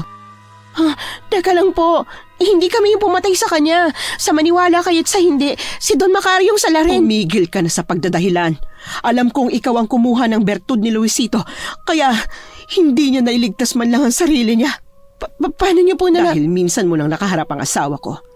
Naramdaman niya ang kakaibang lakas mong taglay, kaya sisiguraduhin kong lahat kayo, ultimo kaapu-apuhan ng angkan niyo, ay papatayin namin. Ano ka mo? Ibig mong sabihin, asawa mo ang Gabuna na nagligtas sa buhay namin noong gabing pinaplano kaming patayin ni Don Macario? Aba, nag-reunion ng tatlong may lahing aswang. Nakakatuwa ang drama niyong tatlo. Walang hiya ka, Macario. Anong ginawa ko sa'yo para kitlin mo ang buhay ng anak ko? Alam mo, simple lang naman ang nais ko. Ang ibenta mo sa akin ang lupain mo. Hindi ba't bagong lipat lamang kayo rito? Wala bang nakapagbanggit sa inyo na walang kumakalaban sa isang Don Macario pagdating sa asyenda? Tama na itong pagiging ganid mo, Don Macario. Dahil sa kagagawan mo, malalagay sa peligro ang buhay ng mga tao dito sa lugar natin. Tumahimik ka na sa kabaliwan mo, tanda. Bago pa mangyari ang sinasabi mo, gagawin ko muna kayong pataba sa lupa. Kasabay ng biglang pagaspas ng malakas na hangin ang pagsulpot ng mga asbo. Pumwesta ang mga ito sa likuran ni Madam Dulce. Dumukot naman si Don Macario ng baril at pinaputukan ng mga ito, kasama na rin si Madam Dulce. Mabilis kaming nakaiwas ni Lola at tumakbo palayo. Nagtago kami sa likod ng mga kurtinang nakasabit. Tahimik kaming dalawa habang maingat na umiikot sa mga kurtina. Kumakabog ng malakas ang dibdib ko sa takot. Pinigilan ako ni Lola na gamitin ang bertud para talunin si Don Macario. Nagdesisyon naman kami na maghiwalay ng landas. Alam kong nariyan lang kayo. Huwag niyo na akong pahirapang maganap. Dahil sisiguraduhin ko na mauubos sa inyong dalawa itong natitirang bala ng magasin ng baril ko. Tama na. Alam kong hindi mo gugustuhin kapag lumaban ako sa'yo. Lumaban? Nagtatago lang naman kayo sa likod ng kortina. Sige nga, bigyan mo ako ng magandang laban. Tama na, Macario. Maniwala ka. Hindi biro itong pinasok mo sa pagkitil ng buhay ng pamilya ng Gabunan. Talagang magkahiwalay pa kayo ng landas, ha? Di bale, sa magkaparehas na hukay ko naman kayo ibabaon. At saka, bobo ka talagang matanda ka. Kaya ko nga kinitil ang buhay ng Luisito na yon para makuha ko ang bertud niya. Pero ano, wala na siyang bertud ng bihagi namin. Ibig sabihin, alam mo ang kapangyarihan ng bertud, pero paano mo nalaman na may lahing Gabunan ng pamilya nila, Madam Dulce? May nakapagbalita lang sa akin at napatunayan niya yon. Bilang pabuya, binigyan ko siya ng 100,000 piso. Kayo, alam niyo ba kung sino ang nagnakaw ng bertud? Bibigyan ko kayo ng pabuya. Wala kaming alam. Nasa akin ang bertud. Kaya akong harapin mo, Don Macario. Mabuti kung ganon. Magkita tayo sa tabing ilog.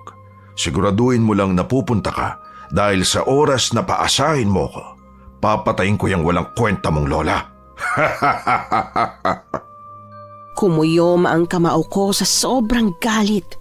Bigo din si Lola na pigilan ako. Kung tutuusin, maaari akong hindi sumipot pero gusto ko nang tapusin ang lahat.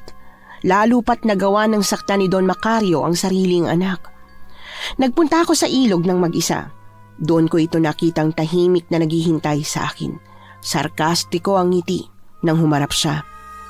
Yan ang gusto ko. Marunong tumupad sa usapan. Yung gusto mong bertud? Tingin mo ba? Basta-basta tong mapapasa kamay mo? Kala mo ba papayag ako ng basta-basta lang? Anong ibig mong sabihin? You mean, salapi? Yun ba ang gusto mong unang ibigay ko sa'yo? Huwag kang mag-alala. Tinawagan ko na ang isa sa mga tauhan ko. Ngayong gabi mo rin makukuha ang pabuya, kaya akin na ang hinihingi ko. Hindi, kaliwaan tayo. Hindi ko basta-basta isusuko to kung walang pera. Lintik ka talagang babae ka. Wag na wag mo akong tatarantaduhin, kundi pupugutan kita ng... Puro ka naman ambay. Nagtatago ka lang naman sa brief ng mga tauhan mong tolongges. Ano? Hindi yan totoo. Bawiin mo sinabi mo. Ang hindi ko lang maintindihan, bakit pati ang anak mo dinamay mo? Ano? Paano mo nalaman ang tungkol dyan? Nasaan si Suleiman? Nagkita kami kanina. Sugatan siya. Ang sabi niya binugbog mo raw siya at kamuntikan pang patayin. Anong klase kang ama? Ha? Walang kwenta! Dahil pakialamero siya, sinubukan niya akong pigilan sa plano ko sa nabiyag ko na batang gabunan. Sinubukan ko lang naman siyang kausapin, pero matigas ang ulo niya. Walang hiya ka, Macario! Walang hiya na kung walang hiya. Pero hindi ako lulubay hanggat wala sa pangangalaga ko ang isa sa mga bertud ng mga gabunan. Ikaw ang nagnakaw sa bagay na pinaghirapan kong makuha. Hindi mo alam kung gaano ako nagpakahirap. Mabihag lang ang gabunan na yon. At saan mo naman to balak gamitin? Sa pang-aapi ng ibang tao? Kung ganun, sa'yo na yung pera mo. Hindi. Gusto kong gamitin ito sa pagliligtas ng bayang ito. Lukohin mo lelang mo panot! Napahinto ako sa pagsasalita nang umihip ang pagkalakas-lakas na hangin. Halos mabali na ang mga sanga sa puno. Mariin akong pumikit. Nakaramdam ako ng kakaibang lakas na dumaloy sa katawan ko. May umuugong na malakas sa tenga ko dahilan para takpan ko ito. Ilang sandali pa, dumilat ako nang marinig ang sunod-sunod na putok ng baril. Tumingin ako kay Don Macario. Nanlaki ang mga mata ko nang makitang nakatutok sa akin ang hawak niyang baril. Ibinaba ko ang tingin ko at napansin na tumatagas na ang dugo sa tiyan ko at tagiliran. Labis akong nagtaka dahil sa kabila ng sugat na natamo, hindi pa rin ako bumabagsak. Kumaripas ako ng takbo sa gitna ng kakahuyan para magtago, Miss Anne. Doon ako nakaramdam ng panghihina. Maya-maya pa naaninag ko ang anino sa tuktok ng puno. Lalo pa akong kinabahan noong marinig ko ng mga yabag ng paa ni Don Macario. Kamalasan lang, saktong pagtayo ko ay nasa harapan ko na siya. Nakatutok na rin ang baril niya sa akin. Itinaas ko ang dalawa kong kamay sa ere, tanda ng pagsuko. Sabi ko na hindi ka dapat nararapat na pagkatiwalaan dahil traitor ka. Ngayon, nasa ang bertud? Ibibigay mo o bubutasan ko ng balay ang bungo mo? Sensya na pero nagbago ng isip ko. Dahil ito na lang nagbibigay ng lakas sa akin dahil sa tama ng bala sa katawan ko. Kung ganon, dapat ibigay mo na yan sa akin dahil yun naman din ang plano ko. Ang tapusin ng buhay niyong dalawa na maglola. Demonyo ka talaga. Ba't magalit na galit ka sa amin? Mahina ba talaga ang utak mo? Ilang beses ko na sinasabi na sagabal kayo sa plano ko. Hanggang ngayon ba, hindi mo pa rin yun maintindihan? Palibhasa, manang-mana ka dyan sa matandang yan. Hindi ko maintindihan. Ano bang ginawa sa'yo ni Lola? Ang lola mo, wala. Pero yung si Roberto, meron. Ano? Minsan na ako na biktima ng estapa na ang may gawa ay si Roberto. Dahil sa matinding pangangailangan ko, dahil nagkasakit si Mama, sinugal ko ang 10,000 ko noon. Pinaniwala ako na magaling mong amain na mapapalago ko yun at maililigtas sa breast cancer si Mama. Pero hindi. Ninakaw niya ang pera at namatay si Mama. Asensya na kung ganun. At alam mo ang mas masaklap, Walang ginawa yung demonyong Sheila na yan para parusahan ang anak niya. Kaya ako, ang tagal-tagal kong nagtiis. Buti na lang, naging mayaman ako. Pakiusap, kung ano man ang hidwaan sa pagitan nyo, tapusin nyo na. Walang katapusan ang lahat ng ito, babae. Maski sa impyerno, magkikita tayo! Bigla niya akong sinugod at tinulak. Bumagsak ako sa tumpok ng mga bulok na dahon, Miss Anne. Kinumbabawan niya ako at mabilis na kinapa ang buong katawan ko. Hinahanap ang bertud. Pilit ko siyang tinutulak palayo pero wala akong magawa. Gayunpaman, hindi na ako nakakaramdam ng panghihina. Wala na rin ang kaninang hapdi ng mga sugat ko. Ilang minuto ang itinagal ng pagtutuos namin ni Don Macario bago nito naagaw sa akin ang bertud. Kitang-kita ang pagkamangha niya habang pinagmamasdan ang maliit na makinang na bato. Mistulang nanumbalik na ang lakas ng pangangatawan ko. Nawala na rin ang mga sugat ko, Miss Anne. Maawa ka dito sa mga tao sa baryo. Para saan pati ka ang pinakamalakas dito kung isinusuka ka naman ng mga kababayan mo? Pwes wala akong pakialam. Magsama-sama kayong mga dukha na bulag sa pera. Lason kayo sa buhay namin. Kung meron mang lason dito, ikaw yon. Ngayon makapangyarihan ako. Wala nang makakapigil sa akin. Ako ang hari sa lugar na ito! Hindi ka magwawagi. Narinig ko ang sunod-sunod na putok ng baril. Nanigas ang buong katawan ko nang makitang sina Lola at Soliman ang nasa likod nito. Nahalata ko agad ang pagtataka sa mukha nilang dalawa dahil hindi bumagsak si Don Macario sa kabila ng mga sugat na natamo. Sumigaw si Don Macario ng malakas at mabilis na tumakbo palapit sa dalawa. Buong lakas nitong sinuntok ang anak. Tumalsik si Soliman. Mabilis akong tumakbo palapit kay Lola at hinila palayo sa dalawang lalaki. Lola, halika na! Tumakas na tayo! Bakit ang lakas ni Don Macario? Huwag mong sabihin. Oo, tama kayo. Nakuha niya na yung bertud sa akin. Kaya halika na, delikado pa kung magtatagal tayo dito. Hindi, mauna ka na. Susunod ako. Ano? Panahon na para harapin ko ang tunay nating kalaban. Ako nagsimula, kaya ako din ang tatapos ng lahat ng ito. Eh, kung ganun, hindi ko kayo pwedeng iwanan lang. Hindi ka maaaring madamay. Dugo sa dugo ang labanang ito. Minsan ang kinuha ni Roberto ang buhay ng kanyang ina. Kaya't panahon na rin para pagbigyan ko siyang gumante. Lola, pakiusap. Makinig kayo sa akin. Paano na ako pag nawala ka? Ikaw na lang ang kakampi ko sa buhay. Halos lahat ng taong minamahal ko nilalayuan ako. Kaya pakiusap po. Makinig ka sa akin, Apo. Lagi mong tatandaan na mahal kita. Palagi kitang susubaybayan. Tumango ako at mahigpit siyang niyakap. Laking gulat namin nang marinig ang malakas na hiyaw ni Don Macario. Hawak-hawak ang sarili nitong ulo at halos mamilipit ang katawan. Nilapitan ko agad si Soliman nang makakita ng tamang pagkakataon. Punong-puno ng sugat ang iba't ibang parte ng katawan nito. Dumudugo rin ang basag niyang mukha. Hinang-hina siya dahil sa mga pinsalang natamo. Anong nangyari?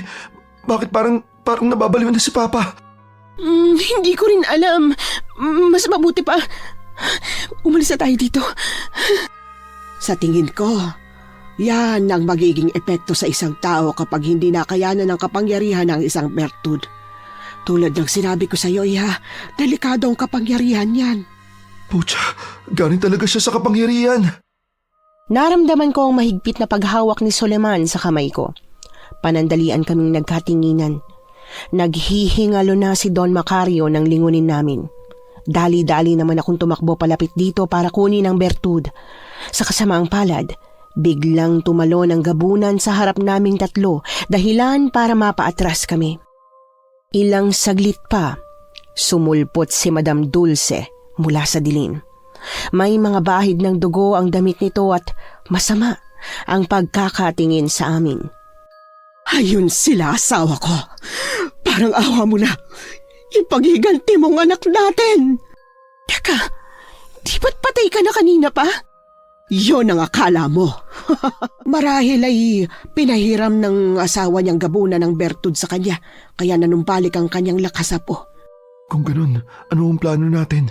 Tumakas na ho kayo. Ako na po yung haharap sa kanila. Hindi maaari. Batid kung hindi mo kakayanin ang lakas ng isang gabunan.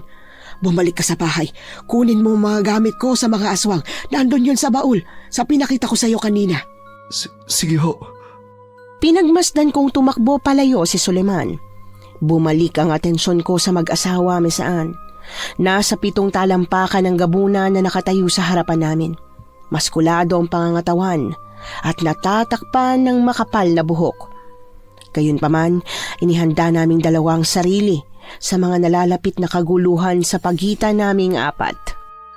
Sumuko na kayo. Wala namang kayong binatbat sa amin eh. Ba't mo ba ito ginagawa? Napatay na namin ang may kasalanan sa anak mo. Di ba dapat magpasalamat ka pa? Hindi. Nangako ako sa asawa ko na wala kaming patatawarin na kung sino man. Kayong mga tao, mapanlin lang kayong lahat. Uubusin namin ang mga tao sa baryong ito at uunahin namin kayo. Teka, lahat kami? Pwes, hindi ako makakapayag sa gusto mong yan. Kung ganon, mahal kong asawa, ikaw nang bahala sa kanila. Hindi ako nagpakita ng takot nang magsimulang umalulong ang gabunan. Kumuyom ang kamao ko. Mabilis itong nakatakbo sa kinaroroonan namin na siyang sinubukan kong harangin. Natatapatan kong liksi at lakas nito mesaan.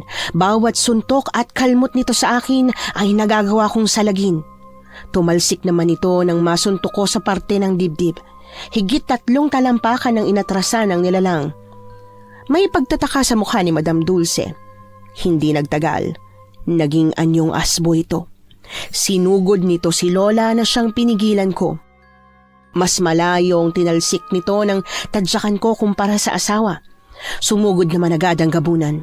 Sa puntong yon, napuruhan ako ng kalmot nito sa tagiliran. Napahiyaw ako nang makita ang dugo na sumirit sa akin.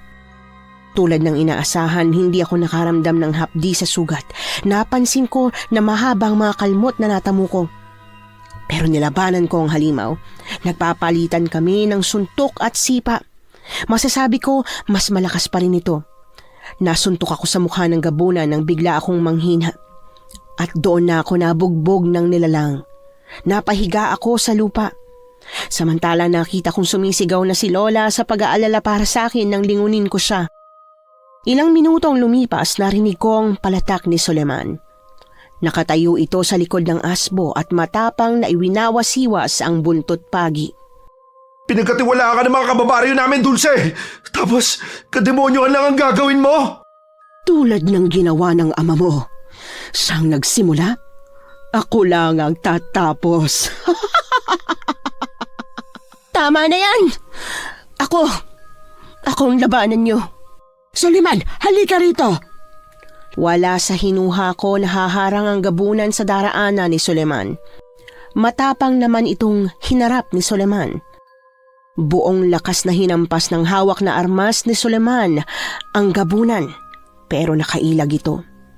Mabilis akong tumakbo palapit sa kanila para kalabaning muli ang halimaw. Naramdaman ko na parang may sumanib sa akin nang pumikit ako na nagbigay sa akin ng enerhiya.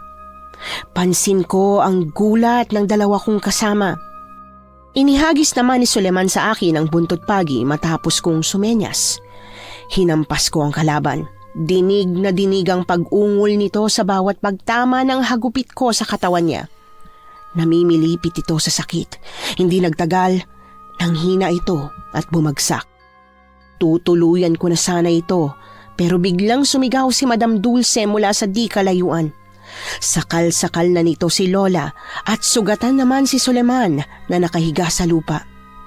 Subukan mo.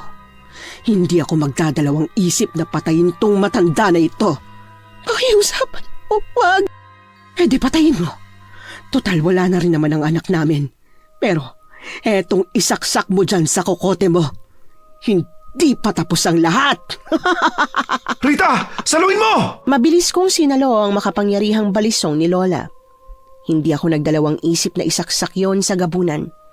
Sumigaw ito ng malakas. Lumiwanag ang buong katawan ng halimaw hanggang sa masilaw kami. At naglaho ang katawan nito. Napahiyaw ng malakas si Madam Dulce. Tahimik ko lang itong tiningnan nang saksakin ito ni Suleman gamit ang isa pang kutsilyong hawak. Dinampot kong bertud ng naglahong gabunan, Miss Anne. Subalit, bakas ang pagkabahala sa mukha ni Lola nang makalapit ako. Hindi ako nito kinibo hanggang sa makauwi kami sa bahay. Lola, ayos lang po ba kayo? Kanina ko pa napapansin na ang tahitahimik niyo. Ligtas na ho tayo. Huwag na ho kayong mag-alala. Ligtas? Sa tingin mo magiging ligtas tayo kung ang pinakamalakas na aswang ay napatay mo? Ha? Anong ibig niyo sabihin? Tulad ng sabi ko sa'yo, gabunan ng pinakamalakas na aswang, may mga alagad sila na paniguradong aatake sa atin. Ano? Bakit ngayon niyo lang to sinabi sa akin, Lola? Dahil ang buong akala ko, hindi mo gagamitin ang bertud na yan laban sa gabunan. Ang akala ko, poprotektahan mo lamang ang ating sarili. Kung ganun, kailangan nating maghanda. Bukas na bukas din ay sasabihan ko yung iba nating mga kapitbahay. Kinabukasan, nagmamadaling pinuntahan ni Lola ang mga kababaryo namin. May ilang kalalakihan na kasama siya pag-uwi. Ibinalita niya sa akin na marami-rami rin daw ang hindi magawang makapaniwala sa kanyang babala. Panandalian ko munang kinausap ang mga tao bago ko sinimulan ang paghahanda para sa pakikipaglaban. Binahagi ko sa kanila ang mga bagay na nalaman ko rin kay Lola. Dapit hapon nang nakauwi ang mga ito para balitaan ang kani-kanilang pamilya sa paparating na sakuna. Sinamahan ko pa nga ang mga ito dahil bumili rin ako ng ulam namin. Pagka-uwi, nadatnan ko si Suleman na nakaupo sa bangkito. Tahimik na hinahasa ang mga patalim na ginamit kanina. Nilapitan ko siya. Mukhang ang lalim ng iniisip mo ah. Baka naman pwedeng share mo sa akin yan. Wala naman. Iniisip ko lang kung hindi ko pinakailaman yung plano ni Papa, di sana walang ganitong klase ng gulo. Shh! Ano ka ba? Wala akong kasalanan, okay? Lahat tayo may kasalanan din. Totoo ba? Lahi lang naman yata namin yung nagbibigay ng bad luck sa lugar natin eh. Alam mo, sorry sa lahat ng nagawa ko. Siguro nga, tama ka na duwag ako at wala akong isang salita. Oo, tama ka. Pero alam ko nagbago ka na. Dahil kung hindi mo sana kami tutulungan na malaman kung sino may gawa sa pagpatay sa batang gabunan. Kaya don't you worry. Ngayon, never ko na kayong iiwan sa problemang to. Poprotektahan ko kayo. Salamat naman kung ganun. Para sa bayan? Para sa bayan. Halos buong gabi kaming dilat dahil sa pagbabantay ni Saan. Nagsasalitan lang kami sa pagtulog dahil binabantayan namin kung meron bang magre-report na biktima. Laking pasasalamat namin dahil wala namang kahit anong krimen na nangyari. Sa paglipas ng mga araw, unti-unti kaming nasanay sa pagbabantay sa baryo. Bukod doon, sa pag-iensayo ng pakikipaglaban na lang umiikot ang munting mundo namin. Hindi nagtagal napansin namin na naging bihasa na ang mga tinuturuan namin. Kaakibat nito ang paglakas ng loob namin. Ipinakita nila ang determinasyon at tiwala sa amin sa kabila ng minsang balita na sumira sa pangalan ng albularyang si Lola Sheila. Pero isang gabi, nagsimulang mabalot ng kababalaghan ng lugar matapos may matagpo ang bangkay sa ilog. Mas nabahala naman ako nang madatnan si Lola sa bahay na sugatan ng braso. Kasalukuyan siyang ginagamot ni Suleman. Ha? Ano pong nangyayari? Ba't puro kayo sugat? Sabi niya, binugbog daw siya ng mga kapitbahay. Sa kanya daw isinisisi yung pagkamatay ng isang kababaryo natin. Ano? Di ba naipaliwanag ko na sa kanilang inosente tayo? Hanggang ngayon ba? Hindi pa rin sila naniniwala? Putya naman oh. Ang alam ko hindi pa rin. Kung alam mo lang kung gaano kagaling mang brainwash si Papa. Kung ganun, paano natin makukuha ang tiwala nila? Siguro, wag mo nang problemahin yun. Ako nang bahala ron. Huwag na kayong magsayang ng oras pa. Ayos naman ang lagay ko. Ako nagbahala. Ano? Di ho po pwede. Kita nyo naman kanina kung gaano kagalit yung kapitbahay sa inyo. Baka po sa susunod, patayin nila kayo. Kailangan nating patunayan na tunay nga ang ating sinasabi. Nagkatinginan kami ni Suleman. Alam kong naisip din ito ang nasa isipan ko. Agad namang pinatawag ni Lola yung mga kasamahan naming lalaki. Pinag-usapan ang planong rumonda tuwing gabi para makatsyempo ng aswang. Sinabihan din naman ako ni Lola na iwanan ng mga bertud. Baka raw kasi matakot ang mga kasama namin kapag nakitang maging kasing lakas ko ang gabunan. Tanging paghahanda lang sa darating na laban ang ginawa namin hanggang sa sumapit ang hating gabi. Tulad ng napag-usapan, pasado 12:00 kami noong magdesisyong lumarga papunta sa Kakahuyan. Grupo kaming naglakad sa gitna ng kagubatan misaan. May ilan lang kaming mga kasama na humiwalay sa amin. Maliwanag ang sinag ng bilog na buwan. Kasalukuyan kaming naglalakad nang makarinig ng sabay-sabay na alulong ng aso.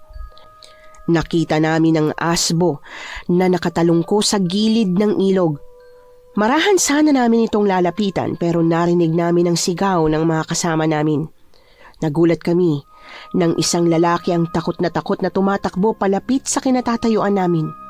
Natataranta nitong binalita sa amin na nakaengkwentro sila ng aswang. Tumakbo kami sa direksyon na itinuro nito.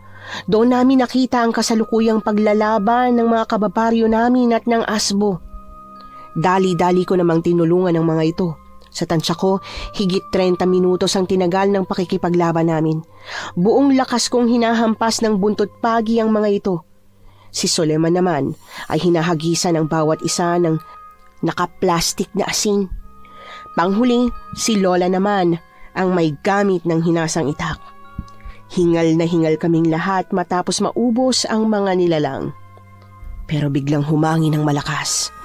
Agad na inutusan ko si Suleman na kunin ang bertud sa bahay. Sumunod naman ito sa akin. Maya-maya, naghahabol hininga siyang bumalik at iniabot sa akin ang mga bato. Halos atakihin ako sa puso nang marinig ang sigaw ni Lola. Sabay-sabay kaming napatingin sa iisang direksyon. Pucha, si Lola, nabiyag ng gabunan. Ano? Ba't meron pang natira? Akala ko maubos na sila. Huwag niyo sasaktan si Lola. Ako, sa akin kayo magigante dahil akong pumatay sa mga kauri niyo. Tama na. Tumakas na kayo. Baka saktan din nila kayo. Ako na ang bahala dito. Lola, hindi. Ililigtas ka namin kahit anong mangyari. Kailangan ka pa ng mga kababayan natin. Mga gabunan! Heto bang bertud ang hinahanap nyo? Pwes, kunin nyo na sa akin. Wait, anong ginagawa mo? Pagpilang ko ng 3, tumakbo na kayo sa mga kasamahan natin. 1, 2, 3. Tumakbo ako sa kabilang direksyon malayo sa mga kasamahan ko, Miss Anne. Sa pagkakataong ito, nalinlang ko ang gabunan dahil naramdaman ko ang presensya niya. Napahinto ako nang tumalon sa harapan ko ang nilalang. Marahan akong napaatras nang makita ng malapitan ang nanlilisik na mga mata nito. Umungol ito ng malakas. Dumagundong ang boses nito sa pandinig ko. Sa isang iglap, kinalmot ako nito sa mukha. Tulad ng inaasahan, hindi ako nakaramdam ng sakit mula sa sugat. Buong lakas kong pinagtatadsyakan ng gabunan. Napaatras ito. Nagpapadyak ito sa harapan ko dahil sa galit. Pero handa na akong makipaglaban sa huling pagkakataon. Napahinto ako nang biglang lumuhod sa harapan kong nilalang. Nilahad nito ang kamay na parang may bagay na hinihingi. Ilang saglit pa, narinig ko ang boses ni Lola sa likuran ko. Dama ko ang hingal niya. Lola, okay lang po ba kayo? Sinaktan niya ba kayo? Nasa yung mga kasama natin. Huwag kang mag-alala. Nasa maayos na kalagayan na sila pati yung nasugatan nating kasamahan. Pero, anong ginagawa ng gabunan? Bakit nakalahad yung kamay niya? Tsaka, ba't di niya po tayo sinasaktan? May nais ang gabunan na ibalik mo. Ang bertud, nasaan? Sigurado kung yun ang kinukuha niya. Oras na para isauli mo yan. Hindi!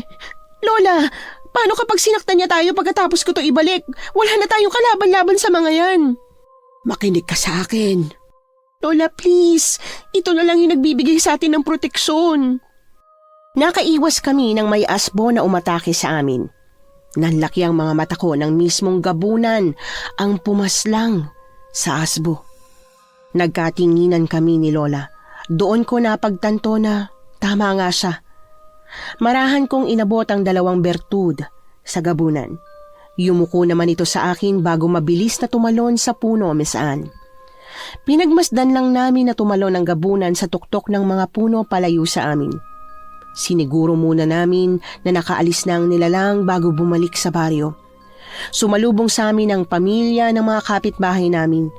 Niyakap nila kami ng mahigpit dahil na rin sa pasasalamat. Yun pala, yung mga lalaking kasamahan namin ang nagpaliwanag na hindi kami ang aswang. Tinawag kaming mga bayani ng mga kababaryo namin, Miss Anne. Pero, kumusta yung gabunan? Napatay niyo ba siya? Hindi naman niya kami sinaktan. Binawi niya lang yung bertud. Ano? E di, sa oras na sumugod ulit sila, talo na tayo? Hindi din, yung bertud lang talaga yung gusto nila. Tama, iho. Nalutas na ni Rita ang lahat. Mas mabuti siguro kung magpahinga ka na. Pakisabihan na rin yung mga kapitbahay natin. Tahimik kaming pumasok sa bahay noong gabing yon. Kinabukasan, nagkaroon ng pangbaranggaya na salo-salo. Selebrasyon para sa ginawa naming kabutihan sa kanila. Masasabi ko, bumalik naman ang katahimikan sa lugar namin. Pinaliwanag din sa akin ni Lola na walang plano ang gabuna na maghiganti sa amin sa kabila ng pagpatay namin sa kauri nila. Hindi rin daw niya malaman ang rason. Ang pinanghawakan na lang namin na dahilan ay baka alam din ng mga gabunan ang pagkaganid ng pamilya ni Madam Dulce. Lumipas ang ilang araw, nabalitaan ko na lang na si Suleman nang nag-take over sa mga negosyo ng kanyang yumaong ama. Samantalang kaming maglola ay nagsimula ng panibagong buhay. Unti-unti namang na-develop ang damdamin namin ni Suleman para sa isa't isa. At sa huli, kami rin ang nagkatuluyan.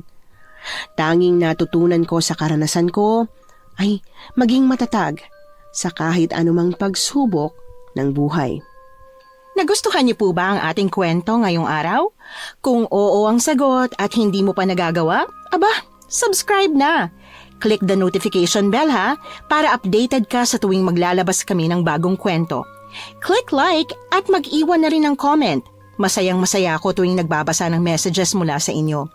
At kung may sarili kayong karanasan na gusto nyong ibahagi sa amin, email lang sa missanhorrorstories@gmail.com. Dire-diretso lang, missanhorrorstories@gmail.com. Malay nyo, sa susunod, yung kwento na ninyo ang binabasa namin para sa ating mga tagapakinig. Hanggang dito na lang muna at maraming salamat sa inyong panonood.